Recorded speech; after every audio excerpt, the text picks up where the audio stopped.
अस्सलाम वालेकुम वरहमतुल्लाहि वबरकातुहू। तो आ जाएं 4 weeks SEO mastery by Farhan Bajre की सेकंड क्लास। पहली वीक की ये सेकंड क्लास है। तो उम्मीद है जो बुनियादी बातें आ गई थी और कैरियर गोल सेट करने का, नीश सेलेक्ट करने की जो बातें आ गई थी आप लोग कर चुके होंगे। अगर नहीं कर चुके हैं तो जो है ये हफ्ता ख़त्म होने से पहले उन कामों को कर लें। आज हम जाएंगे एसईओ के बेसिक्स में। तो आज की क्लास में गौर से सुनना, बड़ी अहम क्लास है। तकरीबन जो है बहुत सी बातें एसईओ के बारे में आ जाएंगी, जिसमें से बाज़ बातें हो सकता है आपके जहन में पहले से थी, पहले से सुन चुके होंगे, लेकिन आज जो है बिल्कुल एक अलग एंगल से, अलग अंदाज से पूरी बातें बेसिक्स की आएंगी। इनको नोट कर लेना, नोटबुक और पेन आपके साथ होना चाहिए। तो एसईओ का फुल फॉर्म क्या है? Search engine optimisation. तो अब एसईओ के जो बेसिक्स हैं, यानी कि आपको प्रैक्टिकली जो एसईओ इम्प्लीमेंट करना है तो उसमें क्या चीज़ें काम में आने वाली हैं, क्या चीज़ों की ज़रूरत होने वाली है। तो पहली चीज़ है कि एसईओ जब करेंगे, आप किसी भी वेबसाइट का एसईओ करेंगे, चाहे वो स्टैटिक वेबसाइट हो चाहे वो डायनामिक वेबसाइट हो, कौन सी भी वेबसाइट है, थोड़ी देर के लिए ले लीजिए farhanbajrai.com। आप उसका एसईओ करना चाह रहे हैं, मैंने आपको वो वेबसाइट दे दी कि भाई इसका आप एसईओ करो। तो पहली चीज़ जो सबसे होती है उसमें वो कंटेंट होता है। उसमें जो कंटेंट लिखा हुआ है, चाहे होम पेज का कंटेंट हो, चाहे अबाउट अस का कंटेंट हो, चाहे कॉन्टैक्ट एस्पेक्ट कंटेंट हो, और चाहे XYZ पेजेस हो, उनका कंटेंट हो। तो पहली चीज़ आती है कंटेंट। आप जब भी किसी भी वेबसाइट का एसईओ करेंगे तो उसमें पहली चीज़ होती है कंटेंट। दूसरी चीज़ होती है कीवर्ड रिसर्च। कीवर्ड रिसर्च किसे कहते हैं, क्या है, पूरी जो है तकरीबन तमाम बातें अगले हफ्ते सेकेंड वीक में इंशाल्लाह आएंगी। तो कीवर्ड रिसर्च मोटी बात समझने के लिए ये है कि जब हम गूगल पर जाते हैं और जाकर टाइप करते हैं pizza shop near me, burger shop near me, तो आप वो जब जाकर टाइप करते हैं तो वो जो आपकी क्वेरी है हमारे लिए वो कीवर्ड होता है। जो यूजर, गूगल के जो बिलियंस ऑफ यूजर्स हैं, वो जो क्वेरी लिखते हैं एक सर्च इंजन ऑप्टिमाइजर के लिए, वो कीवर्ड होता है। तो हम जब कौन सा भी कंटेंट लिखेंगे तो किस टॉपिक पर कंटेंट है उसके कीवर्ड का रिसर्च करेंगे और उसको बेस बनाकर कंटेंट लिखेंगे। तो तमाम तफसीलात आएगी, ये अभी ऊपर ऊपर से हम जाएंगे और एक ओवरव्यू कायम करेंगे। तीसरी चीज़ है HTML। तो जो वेब डिज़ाइनिंग से रिलेटेड हैं, जो लोगों को जो है वो लोग जानते होंगे, HTML का फुल फॉर्म होता है हाइपरटेक्स्ट मार्कअप लैंग्वेज। तो कौन सी भी चीज़ वेबसाइट होती है उसमें HTML होता है, चाहे आप इस्तेमाल करो या नहीं करो। आप वर्डप्रेस पर वेबसाइट बनाए हैं, आपकी वेबसाइट में HTML का कंटेंट होता है। अगर आपको मालूम नहीं है, आज जान लेंगे कि HTML के वो कौन से कंटेंट है जो आपके एसईओ में ज़रूरी होते हैं और आपको जानना है। उसके बाद चौथे नंबर पर है आपके साइट का स्ट्रक्चर। देखो भाई, जो अच्छा दिखता है ना वही बिकता है। आप फर्स्ट इंप्रेशन क्या होता है? आपकी साइट का स्ट्रक्चर होता है।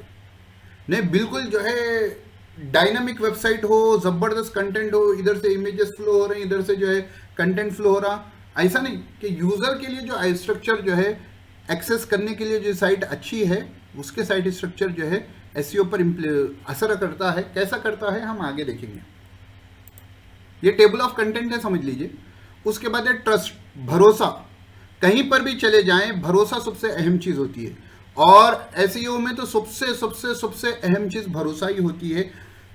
सॉरी, गूगल को जिस वेबसाइट पर भरोसा होगा कि इस वेबसाइट पर कंटेंट अच्छा है और जो टॉपिक सर्च हो रहा है उसके हिसाब से है, गूगल उसको ऊपर करेगा। तो भरोसा गूगल का कैसा जीतेंगे? बाज़ाब्ता एक वीक, उसमें एक वीक का एक टॉपिक, एक क्लास पूरी ट्रस्ट के ऊपर ही होगी कि कैसा करेंगे, और आज भी 2-4 बुनियादी बातें समझेंगे हम इंशाल्लाह। नेक्स्ट है लिंक या लिंक बिल्डिंग। लिंक बिल्डिंग किसे कहते हैं? भाई देखो, आपके दोस्त को एसईओ का कोर्स करना है, आपको 4-5 कोर्सेस मालूम है और आपने मेरे से भी सीखा। अब आपको जो है मेरा कोर्स अच्छा दिखा, आपने एक ऑफलाइन भी कोर्स सीखा था, वो भी अच्छा दिखा।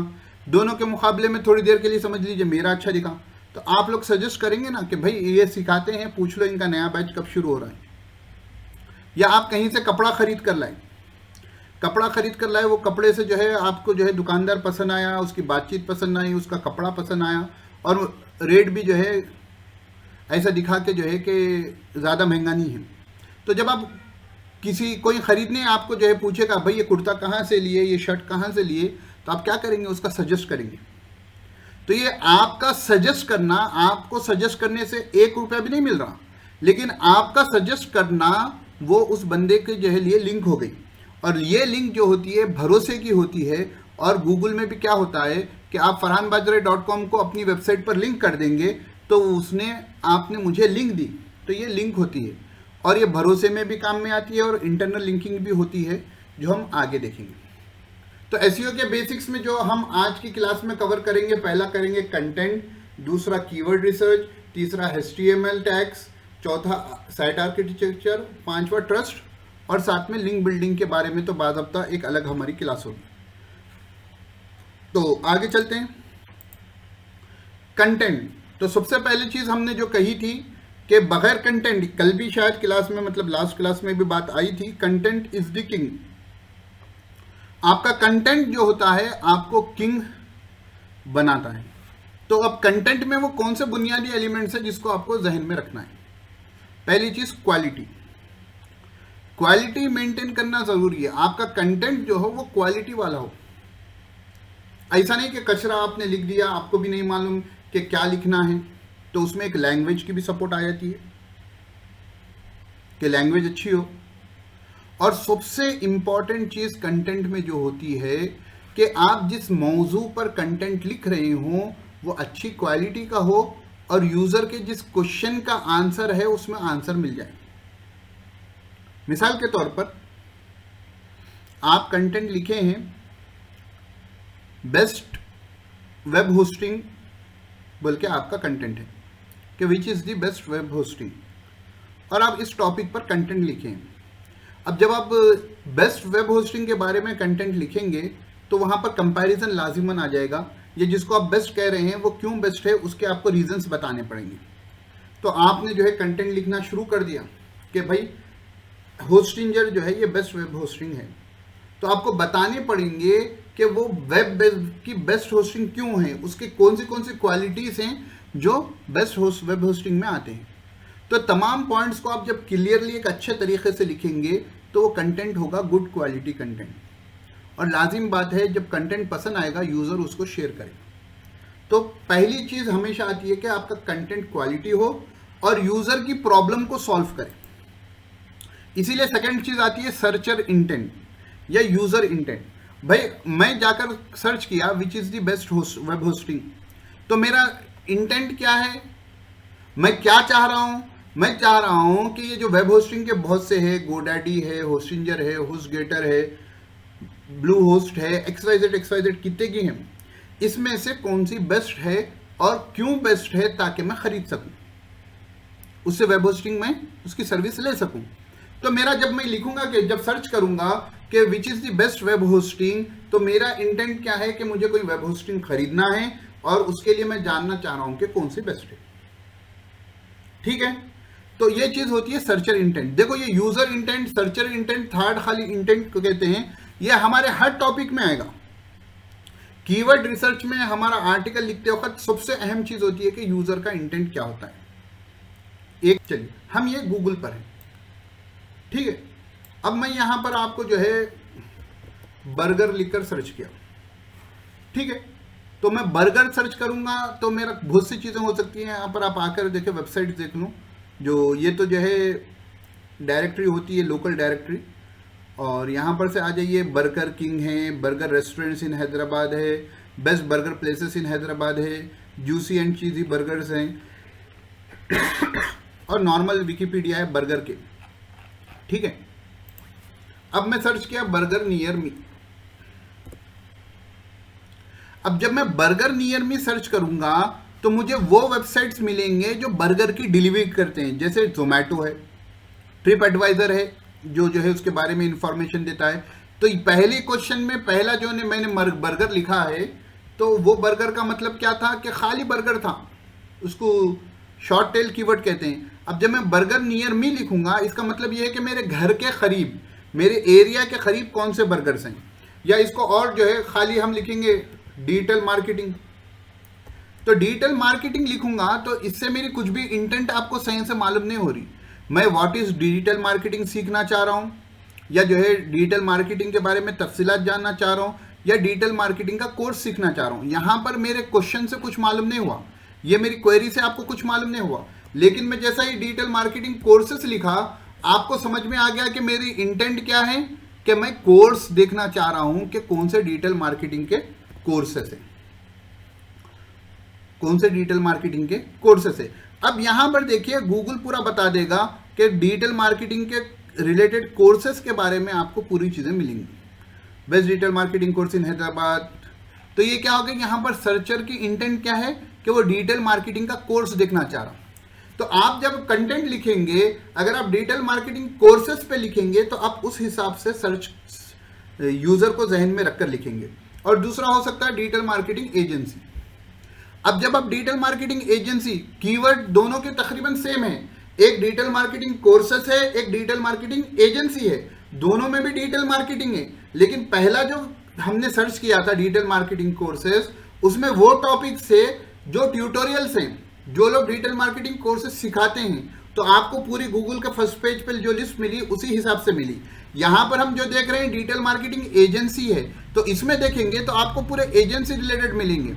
Digital marketing agency #1, digital shout, best digital marketing agency in Hyderabad, digital marketing agency in Hyderabad, 15 best digital marketing agencies in Hyderabad. तो यहां पर पूरा वो कंटेंट मिला जो है लिंक्स मिले जो डिजिटल मार्केटिंग की एजेंसी के।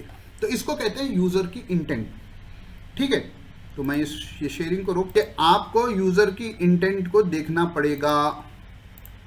उसके बाद है कंटेंट का फ्रेशनेस। तो ताजा कंटेंट जो होता है उसकी वैल्यू बहुत होती है। अब लाजिम बात है, आप रेगुलर बेसिस पे कंटेंट पोस्ट करते रहेंगे तो आपका गूगल में रैंक ऊपर आते जाएगा। तो कंटेंट की फ्रेशनेस के लिए दो बातें हैं, एक तो आप रेगुलर बेसिस पर कंटेंट रखें, वीकली रखें या मंथली रखें, या आपके कॉम्पिटिटर को देखें कि वो कैसा कंटेंट लिख रहा है। जो आपका कॉम्पिटिटर है आपके टॉपिक पर ऑनलाइन, वो आप देख लें वो कंटेंट कितने दिनों में डाल रहा है, तो आप उसके हिसाब से करें, लेकिन क्वालिटी को नहीं छोड़ना। तो उसके साथ फ्रेशनेस तो एक है कि रेगुलर कंटेंट हो, फ्रेश कंटेंट हो। दूसरी चीज फ्रेशनेस में ये होती है, आपकी 2020 की पोस्ट है which is the best hosting. अब 2020 से ये 2022 खत्म पे है। अब आप जब जो है कंटेंट जो है देखेंगे कि आपने जो which is the best hosting लिखी थी, 2 साल 3 साल में जो है आपके इल्म में भी इजाफा हुआ, आपकी नॉलेज में भी इजाफा हुआ, और आपने जिसको बेस्ट होस्टिंग कहा था वो आज बेस्ट है नहीं है नहीं मालूम। अगर बेस्ट है तो उसकी क्वालिटी भी और इंप्रूव हुई होंगी। आप गए और उस कंटेंट को जो है फिर से अपडेट कर दिया, बस पॉइंट्स उसमें ऐड कर दिए, बस पॉइंट्स उसमें से निकाल दिए, थोड़ा आपका 2 साल का या 1 साल का तजुर्बा बढ़ा तो उस तजुर्बे के हिसाब से कंटेंट को और अच्छा कर दिए, तो वो भी आपका फ्रेश कंटेंट आ जाएगा। तो आपको कंटेंट की फ्रेशनेस भी हमेशा देखनी है। उसके बाद आगे बढ़ते हैं, टिप्स फॉर क्वालिटी कंटेंट। तो कंटेंट तो देख लिए कौन सा है, अब उसकी क्वालिटी कंटेंट के लिए टिप्स क्या है। अंडरस्टैंड यूजर इंटेंट, ये अहम है। एसईओ में हर जगह यूजर की इंटेंट होगी।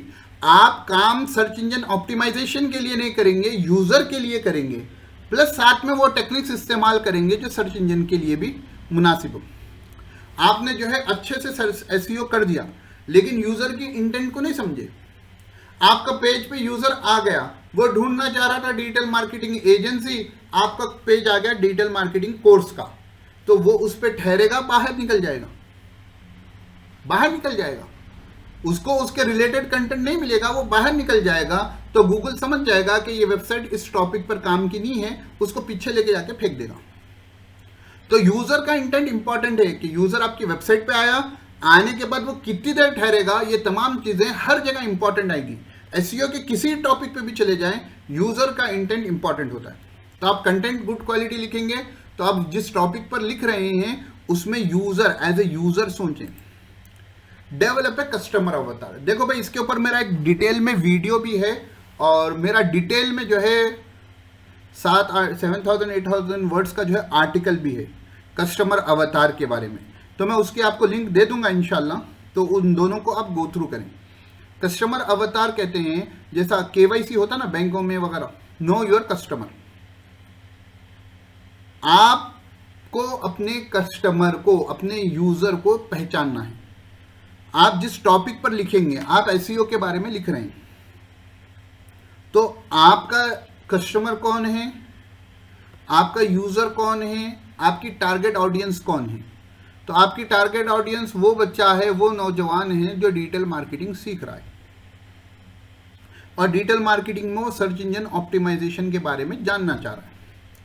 आप आर्टिकल लिख रहे हैं बेसिक्स ऑफ एसईओ, तो आपका कस्टमर अवतार, आपका कस्टमर वो है जो एसईओ के बेसिक्स जानना चाह रहा है।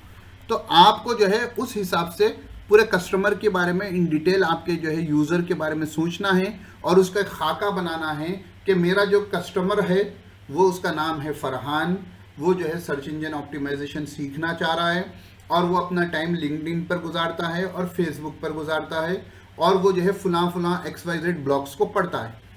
तो 5-6 चीज़ें आप उसका खाका बना लेंगे, उसके बाद आप कंटेंट लिखेंगे तो आपके कंटेंट की वैल्यू बढ़ेगी। देखो भाई, ज़्यादा कंटेंट इंपॉर्टेंट नहीं है, बेस्ट कंटेंट इंपॉर्टेंट है। तो इसलिए क्वालिटी के लिए आपको यूज़र की इंटेंट समझनी है और कस्टमर अवतार। तीसरी चीज़, आप भी जानते हैं, हर लोग जानते हैं, पहला ज़माना था कि बड़े बड़े पैराग्राफ होते थे, बड़े बड़े सेंटेंस होते थे। अब पुरानी किताबें देखेंगे उसमें एक पेज पे पैराग्राफ ही नहीं रहेगा। लेकिन आजकल का जो माहौल है वो टेक्स्ट को जो है छोटा लिखना है, सेंटेंसेस हमारे छोटे हों, हमारे जो है पैराग्राफ्स छोटे हों, और हमारे सब हेडिंग्स भी जो है थोड़ी थोड़ी देर को आ जाए। यानी हर 1-2 पैराग्राफ के बाद आपकी सब हेडिंग आनी चाहिए, ताकि यूजर को मालूम हो कि इस पैराग्राफ में या इन 2 पैराग्राफों में क्या बात है। तो आपको टेक्स्ट को भी छोटा छोटा रखना पड़ेगा। चौथा है मेक इट एक्शनेबल। आपका कितना अच्छा कंटेंट हो, भाई आप एसईओ कर रहे हैं क्यों, या कोई कंपनी आपसे एसईओ क्यों करवा रही है, कोई बिजनेस आपसे एसईओ क्यों करवा रहा है, वो इसलिए करवा रहा है कि उसकी जो सर्विस है या प्रोडक्ट है वो बेचें। CATT फनल हमने पहली क्लास में देखा था। कंटेंट, फिर क्या होता है अटेंशन, फिर क्या होता है ट्रस्ट, फिर ट्रांजैक्शन। तो आपका जो कंटेंट है उसमें कुछ एक्शन का बटन होना चाहिए, या तो वो आपके जो है न्यूज़लेटर को सब्सक्राइब करना है, या वो अपना ईमेल एड्रेस वगैरह देकर जो है, या उसको शेयर करने का बटन आप दे देंगे, या फॉलो करने का बटन दे देंगे। कुछ ना कुछ उसको उस कंटेंट में एक्शन का स्टेप रहना चाहिए। तो मेक इट एक्शनेबल। तो ये 4 चीज़ें बेसिकली जो है मोटी मोटी बातें हैं। आप डीप में जाएंगे तो और बातें निकलेंगी कि अच्छे कंटेंट के लिए क्या है कि यूज़र के इंटेंट को समझना, अपना कस्टमर अवतार बना लेना, और जो है टेक्स्ट को जो है छोटा छोटा रखना, और हर 1-2 पैराग्राफ के बाद एक कुछ सब हेडिंग आ जाना, और मेक इट एक्शनेबल। उसके बाद हम जंप करते हैं हमारे दूसरे पर, सेलेक्टिंग बेस्ट कीवर्ड्स। इसके बारे में तो जो है हमारे जो है नेक्स्ट वीक चलेगा पूरा। नेक्स्ट वीक लूँगा मैं कीवर्ड्स, या उसके बाद 2nd या 3rd वीक में लूँगा मैं कीवर्ड्स। मैं चाह रहा हूँ कि पहले ऑन पेज एसईओ पढ़ा दूँ, फिर उसके बाद कीवर्ड्स लूँ। फिर भी मैं थोड़ा सोच कर आपको सजेस्ट करूँगा। अब बेस्ट कीवर्ड्स के लिए क्या करना है, आपको टूल्स से मदद लेनी है। बहुत से टूल्स आपको ऑनलाइन अवेलेबल होते हैं। कीवर्ड रिसर्च पे तो एक मेरा 35 मिनट्स का डिटेल वीडियो भी है, आप अगर उसकी एक आइडिया लेना चाहें तो वो वीडियो भी देख सकते हैं, लेकिन उसके बारे में हम पढ़ेंगे। कीवर्ड रिसर्च में भी जो है लर्न द इंटेंट, यूज़र की इंटेंट को जानना ज़रूरी है। अगर आप यूज़र की इंटेंट को नहीं जानेंगे तो आपका कीवर्ड रिसर्च कुछ भी फ़ायदे का नहीं होगा। वही आप जहन में रख लें, digital marketing agency, digital marketing courses, दोनों में फ़र्क है। दोनों में यूज़र की इंटेंट अलग है। एक में हो सकता है एक बिजनेस वाला ढूंढ रहा है कि कौन सी अच्छी एजेंसी है, उससे मैं अपनी डिजिटल मार्केटिंग करवाऊँ, और दूसरे में जो है यूज़र ढूंढ रहा है कि मैं कौन सा डिजिटल मार्केटिंग का कोर्स है जिसको मैं करूँ।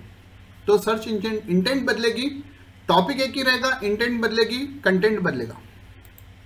तीसरा है कॉम्पिटिटर एनालिसिस। भाई देखो, आपका कॉम्पिटिटर जो कर रहा है ना, वो तो आपको मालूम होना चाहिए। तो कीवर्ड रिसर्च और एसईओ का एक अहम टॉपिक होता है कॉम्पिटिटर एनालिसिस। कैसे करेंगे, क्या करेंगे कीवर्ड रिसर्च में आने के बाद वो मैं बता दूंगा। बाज़ाब्ता जो है पेड टूल्स को कैसे इस्तेमाल करेंगे इंशाल्लाह वो भी मैं बताऊंगा। तो कॉम्पिटिटर पर नज़र रखना है हमेशा। तो वो क्या कर रहा है, किस कीवर्ड पर वो टॉप पर है या टॉप 10 पेजेस पे है या आपसे ऊपर है, आप उसको जानेंगे और जानकर काम करेंगे। आगे बढ़ते हैं। तीसरा चीज़ था HTML के एलिमेंट्स। तो कौन से हैं HTML के एलिमेंट्स? Title tag. आपकी वेबसाइट का जो टाइटल टैग होता है वो इंपॉर्टेंट होता है। टाइटल टैग बोले तो आप जब वर्डप्रेस पर आप लोगों ने वेबसाइट बनाई है तो जो ऊपर आप टाइटल देते ना, वो चीज़ इंपॉर्टेंट होती है। अभी मैं लाइव भी बताऊंगा इंशाल्लाह। दूसरा होता है मेटा डिस्क्रिप्शन। ये बैकएंड का होता है, लेकिन हम एसईओ के पास प्लगइन्स इस्तेमाल करेंगे जिसके ज़रिए आप जो है मेटा डिस्क्रिप्शन हर पोस्ट पर लगा सकते हैं। मेटा डिस्क्रिप्शन बड़ा इंपॉर्टेंट होता है। पहले क्या क्या है देख लेंगे, उसके बाद मैं जो है गूगल पर ले जाकर आपको बताऊंगा कि टाइटल टैग किसे कहते हैं, मेटा डिस्क्रिप्शन किसे कहते हैं, फिर उसके बाद इनकी और थोड़ी इन्फॉर्मेशन दूंगा। तीसरी है हेडिंग्स एंड सब हेडिंग्स, कि आपका जो है हेडिंग सब हेडिंग आपको मालूम ना कि सब हेडिंग लगाते हैं, हेडिंग लगाते हैं, वो चीज़ें हैं। चौथी है आल्ट टेक्स्ट। आल्ट टेक्स्ट बोले तो अल्टरनेट टेक्स्ट। इमेजेस के साथ जो है एक आल्ट टेक्स्ट का ऑप्शन होता है कि अगर वो इमेज लोड नहीं हो सकी तो वो टेक्स्ट बता देता है कि ये इमेज इस टॉपिक की है। दूसरी बात, गूगल आपकी फ़ोटो को देखकर नहीं पहचानता कि ये किस टॉपिक पर फोटो है, वो इस आल्ट टेक्स्ट से पहचानता है कि ये फोटो किस टॉपिक पर है। पांचवी चीज़ है यूआरएल स्लग। आपके डोमेन नेम के बाद जो आपकी पोस्ट का नाम होता है उसको यूआरएल स्लग कहते हैं। वो बड़ा इंपॉर्टेंट होता है सर्च इंजन की रैंकिंग के लिए। तो आइए हम इन पांचों को पहले देख लेते हैं। चलिए देखिए, डिजिटल मार्केटिंग एजेंसी या व्हाट इज एसईओ ले लेते हैं। क्या बोलते हैं आप लोग? डिजिटल मार्केटिंग एजेंसी को ही रहने दें थोड़ी देर के लिए। देखिए थोड़ा गौर से देखना भाई, ये जो है हाईलाइट हो रहा है ना, ये digital marketing agency #1 SEO services best PPC, इसको बोलते हैं टाइटल टेक्स्ट। ये आपका टॉपिक के हिसाब से रहना। देखिए मैं यहाँ पर क्या ढूंढा हूँ, डिजिटल मार्केटिंग एजेंसी ढूंढा हूँ ना। गूगल सर्च में मैंने क्या किया है, डिजिटल मार्केटिंग एजेंसी किया। ये मेरा यूजर की इंटेंट है कि वो जानना चाह रहा है डिजिटल मार्केटिंग एजेंसी के बारे में। तो ये टाइटल टेक्स्ट देखिए, digital marketing agency, best digital marketing agency, digital marketing agency Hyderabad, 15 best digital marketing agencies. तो यूजर के इंटेंट के हिसाब से टाइटल टैग आ गया। पहली चीज ये थी। दूसरी बात हमने देखी थी मेटा डिस्क्रिप्शन। ये जो होता है ना, ये जो हर पोस्ट के नीचे एक 2 लाइन होता है, 140 to 160 वर्ड्स होते हैं, ये जो चीज इसको बोलते हैं मेटा डिस्क्रिप्शन। ये भी इंपॉर्टेंट होता है। जब हम पहली मर्तबा किसी पोस्ट पर जाते हैं गूगल सर्च करने के बाद, तो हम पहले ये देखते हैं, फिर ये पढ़ते हैं, हाँ हमारे रिलेटेड दिख रहा, आप क्लिक कर पढ़ते हैं। देखो digital shot best digital marketing agency Hyderabad, यहाँ पर भी देखो ये मेटा डिस्क्रिप्शन है, ये भी मेटा डिस्क्रिप्शन है। तो ये चीज़ इंपॉर्टेंट होती है। तीसरी चीज़ हेडिंग सब हेडिंग्स। तो आप पोस्ट में जाएंगे तो आपका हेडिंग सब हेडिंग्स समझ में आ जाएंगे। यहाँ आ जाइए पोस्ट पर, तो ये हेडिंग हो गई। यहाँ पर जो है क्योंकि ये है मेन हेडिंग हो गई, इनको हम सब हेडिंग कहेंगे, ठीक है। वो हिसाब से यहाँ पर मेन हेडिंग हो गई, यहाँ पर मेन हेडिंग हो गई। तो ये हिसाब से जो है आपको होंगे। ये तो क्योंकि होम पेज है, इसलिए होम पेज क्या होता है उसमें ज़्यादा ऐसा नहीं होता। तो हम थोड़ा लगा देते हैं शुरू में बेस्ट डिजिटल मार्केटिंग एजेंसी, ठीक है। तो थोड़ा और अच्छे से समझ में आएगा। अब यहाँ पर क्या होगा कि आपको क्या मिलेंगे, ब्लॉग पोस्ट मिलेंगे, होम पेज नहीं मिलेगा। एक आध जगह का मिल जाए तो मिल जाएगा।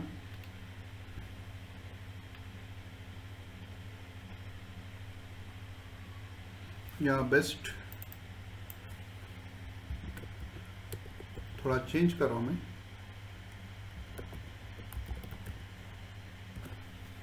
बेस्ट शू मेकर।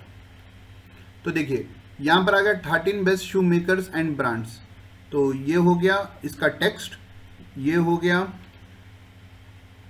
उसका मेटा डिस्क्रिप्शन, और अंदर जाएंगे तो आपको जो है वो मिल जाएगा। तीसरी चीज़ हम लोगों ने जो बात की थी, वो बात की थी यूआरएल स्लग की। वो बात क्या की थी, यूआरएल स्लग की। तो what is digital marketing in लोगों में भी है, लेकिन आपको अच्छे से समझाने के लिए मैं थोड़ा एक रेलिवेंट टॉपिक ढूंढ रहा हूँ। देखो यूआरएल स्लग कहते हैं, ये नाम है blog.hubspot.com, ये नाम है, ये डोमेन नेम हो गया। उसके बाद जो ये टॉपिक आ रहा है marketing next what is digital marketing, इसको कहते हैं यूआरएल स्लग। देखो neelpatel.com what is digital marketing, इसको कहते हैं यूआरएल स्लग। ये इंपॉर्टेंट होता है क्योंकि यहाँ से भी आप देखकर पहचान सकते हैं कि ये किस टॉपिक पर है, मैं जो ढूंढ रहा हूँ उस हिसाब से है या नहीं है। तो ये तमाम फैक्टर्स होते हैं जो आपकी वेबसाइट को रैंक करने के लिए इंपॉर्टेंट होते हैं।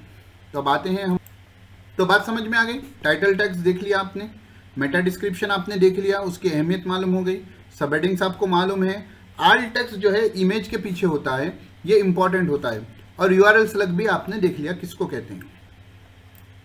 अब आगे बढ़ते हैं। Tips for the right HTML elements, के राइट HTML एलिमेंट इस्तेमाल करने के लिए क्या टिप्स हैं। Use tools to help you, देखो हर जगह आएगा कि इसके जो मास्टर टूल्स हैं हम उसको इस्तेमाल करेंगे। देखो एक जो सर्च इंजन ऑप्टिमाइज करने वाला होता है वो हर टॉपिक पर माहिर नहीं होता, HTML में माहिर हो, जो है वो साइट आर्किटेक्चर में माहिर हो, ये सब चीज़ें नहीं होती। इसका काम तो ये होता है कि बस टूल्स होते हैं उससे हेल्प लेता है, और जो डेवलपर का काम है वो कह देता है कि डेवलपर भाई मुझे ये दुरुस्त करके देना। तो इसके भी जो टूल्स हैं उनकी मदद लेना है। कॉम्पिटिटर एनालिसिस, आर्टिकल आपका कॉम्पिटिटर कैसा लिखा है, उसका टाइटल टैग क्या है, उसका आल्ट टैग क्या है, उसका यूआरएल स्लग क्या है, वो मेटा डिस्क्रिप्शन क्या लिखा है, ये तमाम चीज़ें नहीं आपके ऊपर है तो किसी वजह से तो ऊपर है, तो वो चीज़ आपको ज़रूरी है। फिर नेवर स्टफ कीवर्ड्स, देखो भाई खाने में नमक इंपॉर्टेंट होता नहीं होता, बहुत अहम होता है, उसके बगैर बिरयानी भी अच्छी नहीं दिखती है, लेकिन आप नमक ही नमक भरते जाएं तो वही अच्छी चीज़ उसको ख़राब कर देती है। स्टफिंग कीवर्ड्स बोले तो आपका एक आर्टिकल है 1000-1200 वर्ड का, और आपका कीवर्ड है बेस्ट डिजिटल मार्केटिंग एजेंसी, और आप उसको जो है 15-20 वक्त लिख दिए, हर जगह हर 2 लाइन के बाद जो है वो कीवर्ड को आप इस्तेमाल कर रहे हैं, तो इसको कहते हैं कीवर्ड स्टफिंग। तो आपको फ़ायदा होने के बजाय नुकसान होगा। तो आप एक हद से एक टॉपिक पर चलें और जहां कीवर्ड की ज़रूरत है वहां कीवर्ड को इस्तेमाल करें। ऐसा नहीं कि हम हर लाइन में कीवर्ड को इस्तेमाल करें ताकि गूगल ऊपर ला दें, ऐसा नहीं होता। गूगल आपको पेनलाइज कर कर पीछे भेज देगा। क्यों? पढ़ने वाले को अच्छा नहीं दिखता, पढ़ने वाले को क्या होता है, अच्छा नहीं दिखता है। तो जहाँ ज़रूरत पड़ी जो है 1-2 पैराग्राफ के बाद एक पैराग्राफ में 2 पैराग्राफ में वो कीवर्ड ला देंगे, चलेगा। Don't forget H2, H3, H4 headers. देखो भाई जब आप आर्टिकल लिखेंगे तो आप लोग वर्डप्रेस में लिखते हैं, मालूम भी है आप लोगों को, तो जो हेडिंग कीवर्ड होता है उसमें पहला वाला होता है H1, तो वो टाइटल टैग में चला जाता है, उसके बाद उसको इस्तेमाल नहीं करना। उसके बाद आप जो इस्तेमाल करेंगे जो मेन हेडिंग के लिए H2 इस्तेमाल करेंगे, उसके अलावा H3 और H4 को जो है जो सब हेडिंग्स होते हैं, सब हेडिंग के अंदर सब हेडिंग है तो H4 ले लिए, सब हेडिंग है तो H3 ले लिए, ऐसा कीवर्ड्स को इनको इस्तेमाल करें क्योंकि ये इंपॉर्टेंट होते हैं गूगल के लिए, और गूगल के लिए इस्तेमाल इंपॉर्टेंट है तो आपके लिए भी इंपॉर्टेंट है। उसके बाद चलते हैं, अगला पॉइंट है हमारा साइट स्ट्रक्चर। साइट स्ट्रक्चर बोलते हैं कि आपका साइट का जो ढांचा है, आपकी साइट के ढांचे में क्या बातें आती हैं, इजी टू क्रॉल। ये क्रॉल वर्ड आप बार बार सुनेंगे। गूगल क्या करता है कि आपकी वेबसाइट को क्रॉल करता है, विजिट करता है। उसके जो है रोबोट्स होते हैं या स्पाइडर होते हैं, वो क्या करते हैं, जब कोई वेबसाइट गूगल पर आ जाती है तो उसको जाकर पूरा खंगालते हैं। तो उसके लिए जो है लिंकिंग वगैरह आसान हो, आपकी साइट स्ट्रक्चर आसान हो कि यहाँ से यहाँ जा रहे हैं, यहाँ से यहाँ जा रहे हैं, यहाँ से यहाँ जा रहे हैं, तो इजी टू एक्सेस हो, तो वो साइट स्ट्रक्चर जो है इंपॉर्टेंट होता है। डुप्लीकेट कंटेंट, देखो भाई आप क्या करें, डुप्लीकेट कंटेंट फायदेमंद भी है, नुकसानदेह भी। एक तो ये कि हर डुप्लीकेट कंटेंट गलत नहीं होता। मिसाल के तौर पर मैंने अपनी पोस्ट, अपना आर्टिकल मेरी वेबसाइट पर डाला, उसके बाद मैंने सेम आर्टिकल कहीं पर जाकर गेस्ट पोस्टिंग करते हुए डाला, तो क्या बात है कि दोनों भी तो मेरा आर्टिकल है ना, मैं कहीं पर भी लिख सकता हूं। तो मैं मेरे पास भी लिखा, फिर कहीं पर जो है एज ए गेस्ट पोस्ट मैंने किया, तो गूगल मुझे पेनल्टी नहीं करेगा। क्यों? मेरा ही है, मैं उसको हर जगह चेंज कैसे करूंगा? क्योंकि ऑथर मैं हूं, 1 से 3 वेबसाइट पर डाल दिया तो उससे गलत नहीं होगा। हाँ, डुप्लीकेट कंटेंट किसी का आप कॉपी पेस्ट कर दिए, उसको जो है वो गलत होगा, वो डुप्लीकेट कंटेंट से आप रैंक नहीं कर सकेंगे।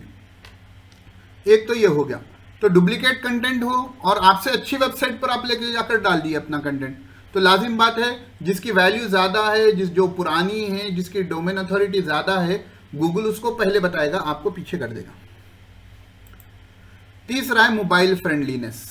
ये सबसे अहम चीज़ है। नहीं, आजकल डेस्कटॉप और लैपटॉप बहुत कम लोग इस्तेमाल कर रहे हैं, सबसे ज़्यादा इस्तेमाल होता है स्मार्टफोन। तो सबसे ज़्यादा वेबसाइट्स विजिट होते हैं फ़ोन के ऊपर, तो 90% जब फ़ोन पर इस्तेमाल होता है तो आपकी वेबसाइट जो होनी चाहिए वो मोबाइल फ्रेंडली होनी चाहिए। चौथे नंबर पर आता है पेज स्पीड। लाजिम बात है, स्लो वेबसाइट को कोई विजिट करना पसंद नहीं करते। आपकी वेबसाइट 4-5 सेकंड ले रही है लोड होने के लिए, तो जो टॉपिक के लिए बंदा आया है वो बाहर निकल जाएगा। आपके अलावा सैकड़ों लोग हैं जो उसको वो टॉपिक प्रोवाइड कर रहे हैं, तो वो आपकी वेबसाइट पर वेट नहीं करेगा। तो इसलिए आपकी वेबसाइट की स्पीड भी तेज़ होनी चाहिए। तीसरी चीज़ है HTTPS एंड SSL। आप लोग जानते होंगे कि सिक्योरिटी आज के ज़माने में इम्पॉर्टेंट है, तो आपकी वेबसाइट पर SSL सर्टिफिकेट इंस्टॉल होना ज़रूरी है। अगर वो नहीं होगा तो आपकी साइट स्ट्रक्चर को जो है गूगल रैंक ही नहीं करेगा, वो बता देगा this site is not safe, ये वेबसाइट सेफ नहीं है। तो ये चीज़ें साइट स्ट्रक्चर में इम्पॉर्टेंट हैं, जहन में रखें। उसके बाद आता है कि आपकी साइट के स्ट्रक्चर को इम्प्रूव करने के tips. Understand core web vitals, ये गूगल की तरफ से जो है एक नई टॉपिक जो है लॉन्च हुई, सो है कोर वेब वाइटल्स। इसमें जो है आपके मोबाइल के हिसाब से जो वेबसाइट की क्या बोलते हैं, अपने वेबसाइट क्यों स्लो है या कौन सा पेज जो है आपका जो है वेबसाइट पे मोबाइल पर सही से शो नहीं हो रहा है, उसके बारे में बताता है। तीसरा है गेट ए साइट मैप, आपकी वेबसाइट का एक साइट मैप होना चाहिए। मैं अभी बताऊंगा साइट मैप किसे कहते हैं। फिर फिक्स कैनोकलाइजेशन इश्यूज। कैनोनिकलाइजेशन कहते हैं कि भाई आपकी वेबसाइट का एक पेज है, उसको भी मैं अभी समझाता हूँ, प्रैक्टिकल एग्जांपल से समझाऊंगा तो थोड़ा अच्छे से समझ में आएगा। तो एक सेकेंड इसको वेट करें जी भाई। तो क्या थे हमारे टॉपिक्स जिसके ऊपर हमको देखना है, साइट मैप देखना है। देखिए मैं बताता हूँ साइट मैप किसे कहते हैं, एक सेकेंड। हाँ, ये मेरी वेबसाइट है farhanbajre.com, ये उसका साइट मैप है। देखो साइट मैप क्या बताता है, पूरी आपकी वेबसाइट का ढांचा बताता है। अब देखो पोस्ट डॉट साइट मैप, इसमें चले जाएंगे तो कितने पोस्ट है, farhanbajre.com top articles, why SEO is important, ये पूरे चीज़ें जो है गूगल को बता देगा कि फ्रीक्वेंसी क्या है, वीकली देखते जाओ, प्रायोरिटी क्या है, मीडियम है। तो ये साइट मैप है। अब यहाँ क्लिक कर देंगे, गूगल इस साइट मैप पर आता है और आकर जो है ये लिंक पर चल जाता। ये लिंक पे गए तो उसको क्या होता है, पूरा जो है वाई SEO इज इंपॉर्टेंट इस टॉपिक पर उसको मेरा कंटेंट मिल जाता है। तो इसको कहते हैं साइट मैप। देखो अब साइट मैप के अलावा जो है कैनोकलाइजेशन बोल तो जो है वाई SEO इज इंपॉर्टेंट, उस पर मेरा यहाँ पर एक आर्टिकल है और शायद medium.com पर भी मेरा आर्टिकल है। सपोज थोड़ी देर के लिए समझ जाओ कि इन दोनों जगह पर मेरा आर्टिकल है। अब मैं चाह रहा हूं कि गूगल मेरे इस आर्टिकल को रैंक करे, यानी मेरी वेबसाइट पे जो आर्टिकल है, ना कि मीडियम के। तो मुझे गूगल को जाकर बताना पड़ेगा कि असल आर्टिकल मेरा जो है ना वो farhanbajre.com पर है, ना कि दूसरी XYZ वेबसाइट पर। तो मैं उसको गूगल को जाकर बताऊंगा टूल्स की मदद से कि भाई देखो ये वाइज SEO इज इंपॉर्टेंट जो मेरा आर्टिकल है, आप इसका मेन कंटेंट इस वेबसाइट पर है, इस वेबसाइट से मैंने दूसरी वेबसाइट पर ट्रांसफर किया है। तो ये आपकी रैंकिंग के लिए इंपॉर्टेंट होता है, इसलिए हम कहते हैं कि फिक्स कैनोकलाइजेशन। ठीक है, तो ये बातें आपको समझ में आ गई होंगी उम्मीद है, यानी मोटा मोटा खाका मिल गया होगा। उसके बाद है एलिमेंट्स ऑफ ट्रस्ट। भरोसा इंपॉर्टेंट है ना भाई, तो कौन से चीजें भरोसे के लिए एक वेबसाइट के लिए जरूरी है, ऑथोरिटी। आप जिस टॉपिक पर लिख रहे हैं आपकी ऑथोरिटी हो, नहीं भरोसा, लोग ऑथर हो आप उस पर, आपका उस टॉपिक पर कंटेंट हो। मसलन जो है आप जो है घर की वायरिंग के बारे में आर्टिकल्स लिख रहे हैं, तो आप एक इलेक्ट्रीशियन हो, नहीं आप उसको जो है आपकी जो वेबसाइट का टॉपिक है, जैसा हमारे अब्दुल्ला भाई ने जो जाकिर भाई ने जो वेबसाइट बनाई है रीच एंड ग्रो। तो अब रीच एंड ग्रो बोले तो आपकी टॉपिक क्या है कि जो है कि पब्लिक तक पहुंचे और खुद को ग्रो करें या आप ग्रो हो, तो वो टॉपिक पर आप ऑथर हो, ऑथोरिटी रखते हो। तो इसके लिए क्या होगा आगे मालूम होगा, बाउंस रेट। बाउंस रेट कहते हैं कि कोई गूगल करे और आपकी वेबसाइट पे आए, अब वो आते कि कंटेंट पढ़कर दूसरे कंटेंट पे जाने से पहले ही वापस आ जाए, थोड़ी देर में ही वापस आ जाए, तो आपकी वेबसाइट का बाउंस रेट ज़्यादा है। तो बाउंस रेट ज़्यादा होगा तो भरोसा कम होगा, बाउंस रेट कम होगा तो भरोसा ज़्यादा होगा। उसके बाद है डोमेन एज। वेबसाइट जितनी पुरानी होती है उतनी तजुर्बेकार होती है, उतनी भरोसेमंद होती है। तो जितनी पुरानी आपकी वेबसाइट होगी भरोसा होगा। इसीलिए देखना मेरी बाजरे ऑनलाइन सॉल्यूशंस की जो वेबसाइट है वो 3 से 4 साल पुरानी वेबसाइट है। तो उस पर मैं कोई पोस्ट करता हूँ तो 24 घंटे के अंदर वो गूगल पर आ जाती है। और मेरी farhanbajre.com का जो है 1 साल भी नहीं हुआ, उस पर पोस्ट करता हूँ तो नहीं आती है। क्यों? उसको टाइम लगता है, तो उसकी डोमेनेज कम है। तो ये एक भरोसा होता है। तो भरोसा को बिल्ड करने के क्या तरीके हैं? Be patient. सबसे पहला चीज़ के आपको सब्र रखना पड़ेगा। देखो एसईओ लॉन्ग टर्म गेम है। जो कहते हैं ना कि एसईओ में फ्यूचर नहीं है, भाई एसईओ में लोगों को फ्यूचर इसलिए नहीं दिखता है कि उनके पास सब्र का मादा नहीं होता। आप जमीन में बीज डालें झाड़ उग जाए, नहीं हो सकता। आप अपनी वेबसाइट का एसईओ कर रहे हैं और कल ही रिजल्ट आ जाए, नहीं हो सकता। आपको सब्र करना पड़ेगा। तो सब्र करने के बाद फल भी मीठा मिलेगा। आपकी वेबसाइट को जो है लाखों लोगों की ट्रैफिक मिलेगी, फ्री में मिलेगी। कल बताया था, कल यानी हमारी पिछली क्लास में।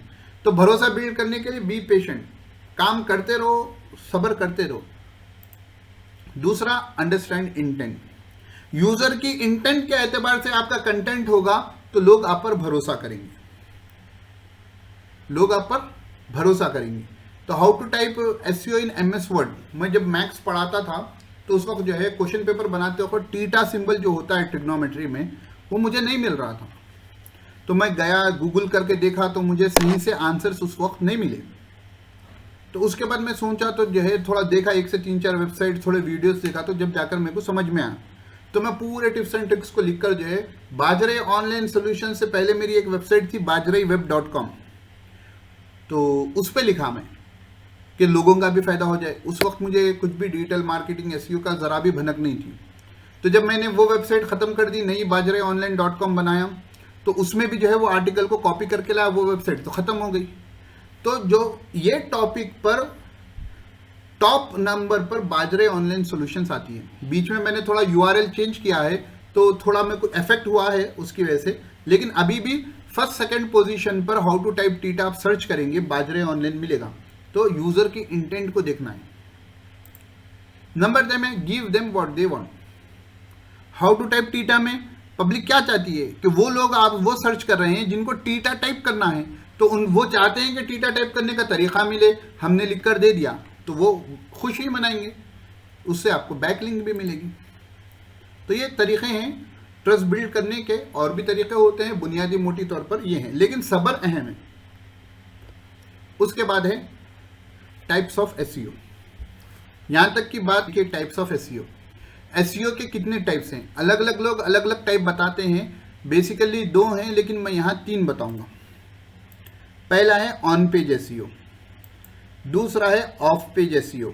तो ऑन पेज एसईओ 1 हफ्ते में चलेगा, ऑफ पेज एसईओ 1 हफ्ते में चलेगा, और तीसरा है टेक्निकल एसईओ, ये 1 हफ्ता चलेगा। ठीक है। अब ऑन पेज एसईओ किसे कहते हैं? तो ऑन पेज एसईओ की डेफिनेशन ये है कि optimising web pages to improve a website search engine ranking and earn organic traffic. यानी आपकी वेबसाइट के कंटेंट को, वेब पेजों को, वेब पोस्टों को ऑप्टिमाइज करना सर्च इंजन के हिसाब से, ताकि वो ऑर्गेनिक सर्च में ऊपर आए। उसके लिए क्या चीजें जरूरी है? पब्लिश रेलिवेंट कंटेंट, जो टॉपिक पर आपकी वेबसाइट है उसके रेलिवेंट कंटेंट पोस्ट करें, कंटेंट की क्वालिटी हाई हो। ऑन पेज एसईओ में जो है हेडलाइंस को अच्छे से बनाना, HTML टैग को अच्छे से बनाना और इमेजेस को अच्छे से यूज करना, ये आता है। तो ऑन पेज एसईओ, क्योंकि जो है ऑन पेज एसईओ यानी आपकी वेबसाइट पे जो आप लिख रहे हैं, एक तो यूजर के हिसाब से लिख रहे हैं, दूसरा सर्च इंजन के हिसाब से उसको ऑप्टिमाइज करना, कि कीवर्ड्स को बराबर से इस्तेमाल करना, हेडलाइन अच्छी हो, टाइटल अच्छा हो, मेटा डिस्क्रिप्शन अच्छा हो, HTML टैग्स अच्छे हों, इमेजेस अच्छे इस्तेमाल करें, उसमें आल टैग इस्तेमाल करें। यानी आपके एक पोस्ट करते वक्त जो जो चीज़ों का ख्याल करना है वो ऑन पेज एसईओ में आ रहा है, और नेक्स्ट वीक हम वही करेंगे इंशाल्लाह। उसके बाद दूसरा है of page SEO. Of page नाम ही बता रहा है कि पेज से हटके, आपकी वेबसाइट से हटके बाहर के काम। तो ऑफ पेज एसईओ को जो है ऑफसेट एसईओ भी कहते हैं। तो इसमें वो एक्शन है जो आप आपकी वेबसाइट के बाहर लेते हैं, जैसा कि सोशल मीडिया पे पोस्ट करना, अलग अलग फोरम्स पे जाकर पोस्ट करना, और जो है दूसरों की वेबसाइट पर जाकर एज ए गेस्ट पोस्ट करना, बैकलिंक्स जनरेट करना, भरोसा जनरेट करना, ये कहते हैं ऑफ पेज एसईओ को। तो ये बहुत अहम है, लिंक बिल्डिंग बहुत अहम टॉपिक है, वो ऑफ पेज एसईओ में आता है। उसके बाद हम पढ़ते हैं आखिरी टॉपिक है टेक्निकल पेज एसईओ। पेज नहीं आएगा, गलती से आ गया, टेक्निकल एसईओ है, पेज गलती से आ गया वो ऊपर के कंटेंट से। टेक्निकल एसईओ जो है ये ऑन पेज एसईओ का ही पार्ट है, आपकी वेबसाइट का ही पार्ट है। इसमें क्या चीज़ें होती हैं कि आपके वेब पेज को जो है फास्ट बनाया जाए, उसको जो है ईजिली क्रॉल करने के बनाया जाए, उसके पेजेस को जो है गूगल पर इंडेक्स किया जाए और उसको ऊपर लाने में मदद की जाए, यानी ये टेक्निकल पार्ट है। तो उसका भी हम थोड़ा सा हिस्सा देखेंगे कि टेक्निकल पेज एसईओ कैसा होता है। और हमको मालूम हो गई कि प्रॉब्लम टेक्निकल एसईओ में है, सॉरी टेक्निकल पेज नहीं आएगा, मैं फिर कह रहा हूँ, टेक्निकल एसईओ में प्रॉब्लम है, तो हम जो है डेवलपर को कहेंगे कि भाई यहाँ की चीज़ को थोड़ा दुरुस्त कर दो ताकि वेबसाइट की स्पीड बढ़ जाए, ब्रोकन ना हो। ये तमाम चीज़ें ऑन पेज एसईओ में और टेक्निकल एसईओ में आती हैं और ये ऑन पेज एसईओ का ही एक हिस्सा है। तो यहाँ पर हम आज की क्लास को रोकते हैं। तो आपको करने के काम क्या हैं? आज जो टॉपिक मैं बताया हूँ, आप उम्मीद है कि साइड हेडिंग्स लिख लिए होंगे, नहीं लिखे हैं तो वीडियो मैं आज अपलोड कर दूंगा रात तक, वीडियो को सुने, साइड पॉइंट्स लिख लें और आपकी वेबसाइट पर बेसिक्स ऑफ एसईओ के टॉपिक पर ये तमाम चीज़ों को इन डिटेल लिखें। लिखने का तरीका क्या होगा? अब वीडियो सुने हैं, आज कंटेंट आपके जहन में है उर्दू ज़बान में, ठीक है। दूसरी चीज़, आप हर टॉपिक को क्या करें, हर जो मेन टॉपिक था, हर स्लाइड की जो हेडिंग थी, वो टॉपिक को जो है आप गूगल कर ढूंढें और थोड़ा टाइम देकर पढ़ें। देखो, बेस्ट एसईओ वाला बंदा वो होता है जो बेस्ट रीडर होता है। जो टॉप 10 पेजेस हैं वो कैसा लिख रहे हैं वो देखेंगे तो आपको भी लिखना आता। तो आपको जस्ट पढ़ लेते नहीं जाना है, एनालिसिस करना है कि वो कैसा लिखे हैं। कि आप 5-10 पेज ना पढ़िए, शुरू के 2 पेज पढ़िए, 3 पेजेस पढ़िए जो आपके टॉपिक पे रैंक कर रहे हैं और उन्होंने कैसा कंटेंट लिखा है देखिए, उसके हिसाब से आप उठा लिए। तो आपका ये 1 घंटे का काम नहीं है। आज क्या दिन है? जुमेरात, जुम्मा,